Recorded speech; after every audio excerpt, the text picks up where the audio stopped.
I went ahead and broke down my Swan mobile viewer 2.4 gigahertz, blah blah blah, whatever, fuck off. Want to just try to make this quick. I figured, you know, I got her working. It was a silly issue. It was just the battery contacts weren't making contact with the new battery cells that I've purchased. Yay, China. I love you too. Cheap and easy. Okay, so first off, you know, 4 LEDs and the push button switch to change the channel on the power LED.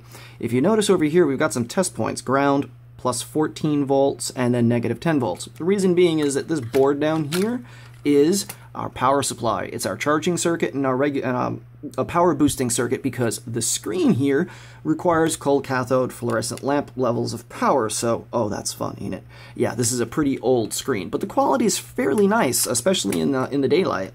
Underneath it, you'll see a Philips LCD encoder, and I couldn't identify this guy, but this doohickey right here is kind of interesting. This is a 4053 shift register of some sort. It's a serial parallel shift register, and what that will do is, if we flip this over real quick, here's our RF board. Okay, and if you notice this strip of pins connected to the other side, so what that chip is doing is it's just selecting channel 1, 2, 3, 4, reset 1, 2, 3, 4, depending on its configuration. And what I'm thinking is that every time you push the button, it just sends a clock pulse to the shift register and goes to the next and then resets. You know, you can do the same with the decade counter, but, you know, semantics. I'm going to play with that later, because I would really love to hook up a small little teensy 85 microcontroller, because let's do some quick, you know, some guesstimates. I've had this thing for 10 years. Let's say I take it out for 3 hours and I push the button once every second in order to manually scan through the band. Or sorry, each one of the frequencies, band. Can you tell him I am? The point being is, after 10 years and clicking this thing a few million times, I'm expecting this switch to die, so I'd like to replace it with something that is electrical. Okay, so let's look at the RF box right now. You can notice that there are these two crystals here that say 6.5 megahertz, and there's two missing. Sometimes there's a 6 megahertz and a 6.5, and these are for your audio carrier. Yeah, I've noticed some cameras or some transmitters use 6 megahertz, some use 6.5, and then most receivers could actually have dual.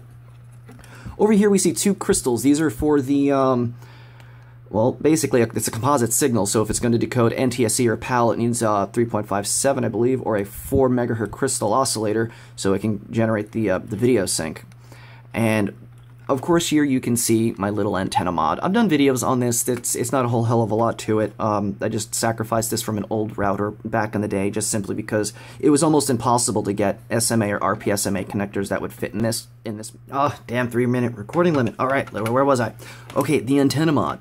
This guy just came off of a router just because at the time I couldn't get anything else. I've done videos on my YouTube channel on how to do this mod. It's really simple, but the soldering is easy. Where you're going to mount it inside of your case, that's going to be the hard part. We're going to do a couple of things about like how I decided where I made my mods.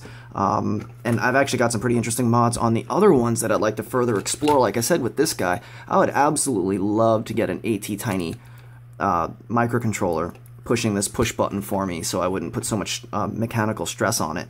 And one more last little thing before we round it up. I noticed that the audio amplifier and power switch were on this little breakout board. I wonder why they did that. I mean, I'm not complaining, just kind of brings up the cost of things a little bit, don't you think? Well, I just wanted to show that she's still working. She's still kicking. Pretty damn decent display. And one quick tip of advice for anyone that wants to get into this. If you're going to get a display or roll your own or get a unit, make sure that when it doesn't have a video signal, it shows your static.